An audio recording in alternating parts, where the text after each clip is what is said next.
एक, राजा बिलन भूमिका। बिलासपुर के संस्थापक और शासक विवरण। राजा बिलन एक बुद्धिमान और दूरदर्शी नेता है जो अपनी रणनीतिक सोच और अपने लोगों के प्रति प्रेम के लिए जाने जाते हैं। उन्होंने शहर को समृद्धि और शांति का केंद्र बनाने के लिए स्थापित किया।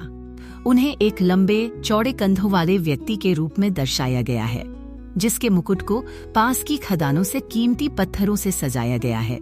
पारंपरिक राजपुताना पोशाक पहने हुए वह अपनी शक्ति और न्याय का प्रतीक तलवार चलाते हैं। 2. महारानी वसंती भूमिका। बिलासपुर की रान। 3. गुरु देवेंद्र भूमिका।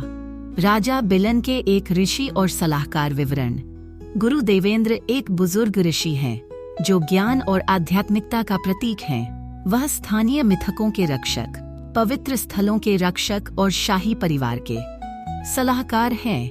लंबी सफेद दाढ़ी, शांत चेहरे और औषधीय जड़ी बूटियों और ज्योतिष के गहन ज्ञान के साथ वे लोगों के उनकी उपस्थिति मुसीबत के समय शांति और स्पष्टता लाती है। 4. योद्धा वीरभद्र भूमिका। एक योद्धा जो बिलासपुर को आक्रमणों से बचाता है। विवरण। योद्धा वीरभद्र राजा बिलन। 5. राजकुमारी छवि भूमिका। राजा बिलन और महारानी वसंती की बेटी। विवरण। राजकुमारी छवि एक जिज्ञासु और साहसी युवती है जो लोगों की प्रिय है। उनकी रुचि कला और संगीत में है और वे अपने गायन के लिए जानी जाती हैं, जिसके बारे में लोगों का मानना है कि उसमें जादुई आकर्षण है। वह रंग बिरंगे राजस्थानी परिधान पहनती हैं और आमतौर पर शहर की खूबसूरती को कैद करने वाली एक छोटी स्केचबुक के साथ देखी जाती है। 6. चंद बरदाई भूमिका। शाही कवि और इतिहासकार। विवरण। चंद बरदाई बिलासपुर के आधिकारिक कवि हैं जो कविता और कहानी के 7. देविका भूमिका। एक युवा ग्रामीण और हर्बलिस्ट। विवरण। देविका एक बुद्धिमान और जिज्ञासु हर्बलिस्ट हैं जिन्हें स्थानीय पौधों और उनके औषधीय गुणों का गहरा ज्ञान है। लोग उपचार के उद्देश्यों के लिए उनकी बुद्धि की तलाश करते हैं।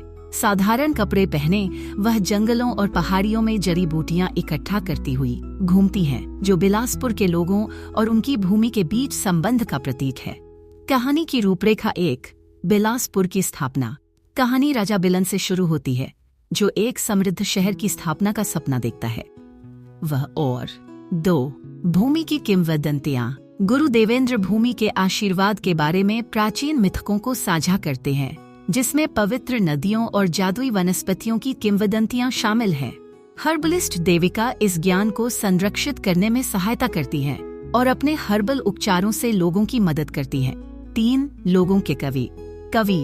कवि चंद बरदाई मनोबल बढ़ाने वाली कहानियां सुनाते हैं। राजा बिलन की बहादुरी और राजकुमारी छवि के गीतों की उनकी कहानियां लोगों को प्रेरित करती हैं, एकता और गर्व की भावना लाती हैं। 4. विरासत की विरासत। राजा बिलन बूढ़े हो जाते हैं लेकिन बिलासपुर को फलते फूलते देखते हैं।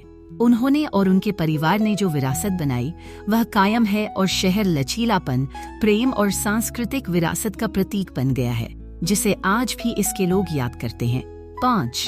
इस कहानी को वॉइस ओवर के साथ एनिमेटेड शैली में सुनाया जा सकता है ताकि इसमें नाटकीयता और भावना को जोड़ा जा सके, जिससे बिलासपुर की उत्पत्ति का सार ऐतिहासिक कथा और पौराणिक कथाओं के स्पर्श के साथ सामने आ सके। क्या आप कहानी के किसी खास किरदार या हिस्से के बारे